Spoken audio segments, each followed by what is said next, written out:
Kia ora everyone, how we going? Welcome to Taranaki Health Journeys. So today I wanted to talk about um, the Iran war and how it's hitting Kiwi wallets hard as economists warn of another recession. So this is coming off a report done by Amanda Gillies at Radio New Zealand on the 20th of March. So what she's basically said in her report is that Kiwis are already feeling the expensive ripple effects of the war in Iraq, and economists are warning that the real impact is only just beginning. What started as a distant geopolitical conflict has quickly landed squarely on our country's economy, driving up fuel costs, squeezing household budgets, and threatening to slow growth. If it continues, New Zealand could be staring down the barrel of another recession. So this sort of shock, if it gets worse, will definitely increase the risk of recession here, and Kiwi Bank Chief Executive Jared Bird tells Detail. And we have only just gotten out of a recession, so to fall back in would be horrendous for households and businesses. At the centre of the crisis is oil. So that's only just a small snippet of the report. So what does this mean for us? Well, at the moment here in Aotearoa, a lot of whānau are already struggling, and with fuel and oil prices going up, so too does delivery costs, transportation costs. So supermarkets and even your local dairy will be feeling the pinch because for them to get their goods into their stores is going to increase a little more too. And unfortunately for us, those costs then flow on to the general public. Now, a lot of Kiwi whānau are already struggling with the cost of living, cost of kai, cost of fuel, you name it, it's all going up. Even our electricity costs, our gas prices, household gas, all of those things are expensive enough as it is. Now, some of us may have been spending, say, $200 a week for a family of three, and that's just being super generous on costs. And yeah, that $200, $250 a week on kai for a family of three, we're probably seeing that jump up to almost double that now.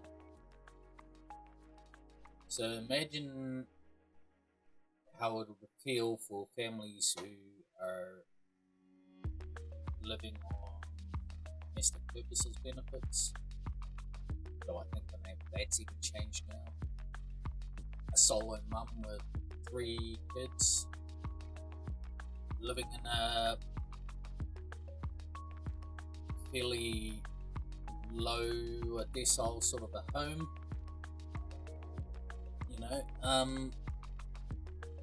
with all those cost increases going up, even living in a house in New Zealand home now is pretty tough. So the government, well, I was reading a report the other day that the minimum wage is going up again, and even some families who are getting by on living wage are still going to find it hard with the current cost of living. Even the living wage is due to increase, but with oil prices going up, I don't think that's going to be enough to even cover that raise in the living wage. So for services like the one that I work in, we work alongside a lot of whānau who are struggling to get by day to day, even week to week on their household income. and even some whānau who have two working parents are still struggling to get by.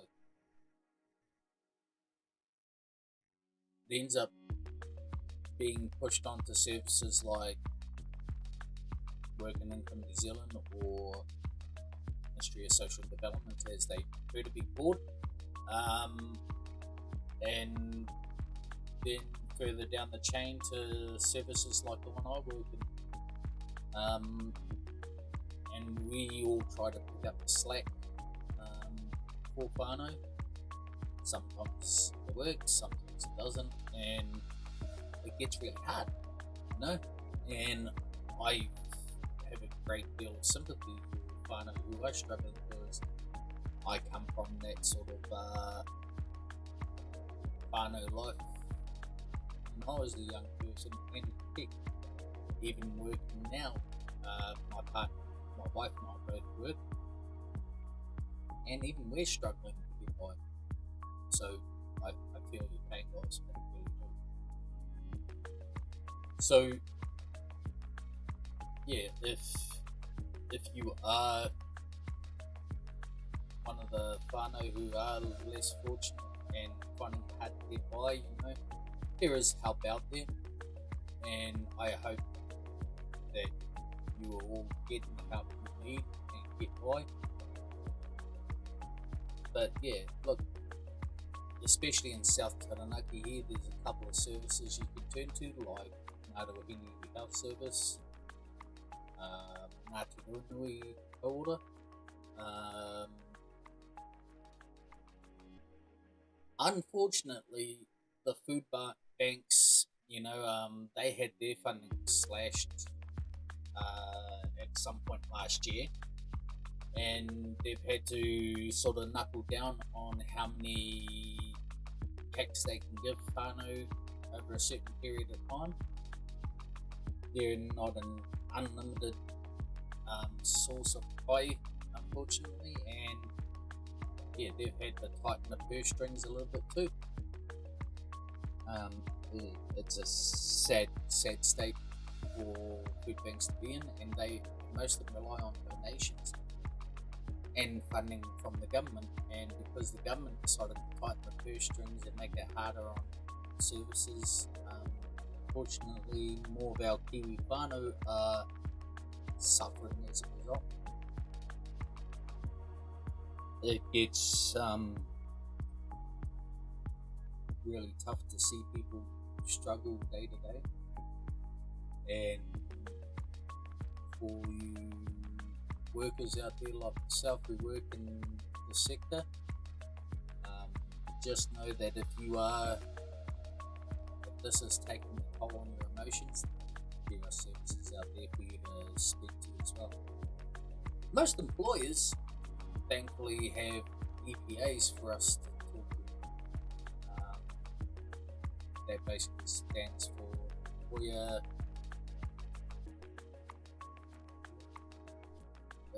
employment program, and they will provide you with a counsellor, and yeah, you can basically talk to someone when you are finding it hard. Now, for our whānau out there are a few counselling services floating around, and a lot of them do a great amount of work. Some of them are funded by donation as well. So in South Taranaki here, if people are struggling mentally, you have the South Taranaki Whānau Centre. Nikki and her team there, you know, they do their best. They do some amazing mahi, and they try to help people as best they can. We might be going through some mental woes. You have Te Aotearoa Trust as well, and they're just down across the road from the warehouse, maybe a bit further down the road from that. And they are another entity who try to help whānau, provide some mentorship and things of that nature. Tui Order, to a Taranaki vibe. You know, there they have a lot of different services in their scope, and having someone to talk to, could benefit all mental health as well. So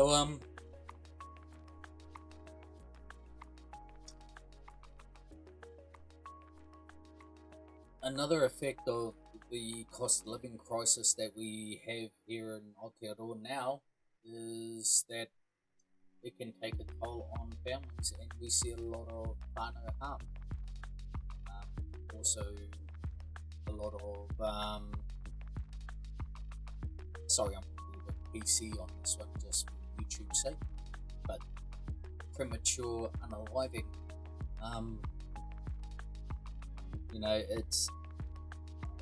It's sad that people feel that they have no one to talk to and that they feel lonely or have to deal with things on their own. When, as I said, there are people out there who care and who will sit there and talk with you when you are struggling. So if you are at the lowest point in your life and you feel you need to talk to someone, please do reach out. There are people out there who would like to hear from you and like to help as much as they can. Never feel that you are alone. I suppose I'm going to leave it there for today.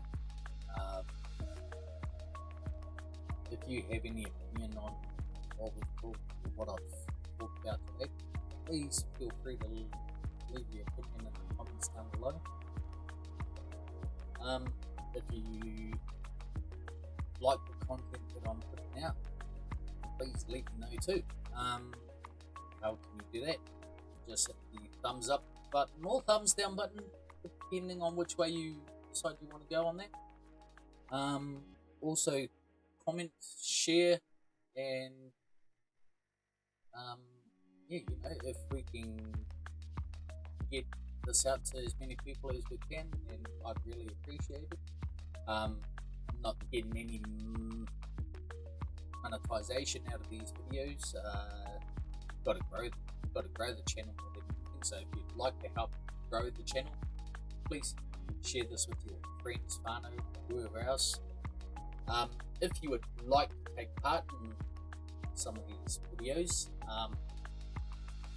please send me an email at taranakihsp@gmail.com.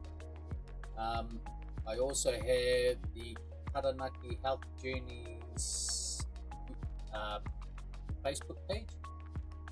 Please jump on board there and follow us there.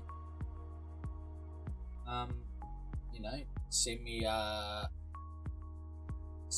DM on Facebook, and I'll be happy to hear from you. If you'd like to share your journey, your health journey, I should say, with the region or the nation, or just anybody in general, please tell me in the email your story. Not in full, just give me a brief overview and I'll be happy to speak with you, and from there we can see where we go. Right? Okay. Whether you want to have that interview here at my whare, my little studio, or over Skype or Teams, we can look at it. Okay. All right. Have a great Easter, everybody. Thank you for watching the video. If you stay to the end, helps the algorithm see who likes my content. And see you again next week. Bye.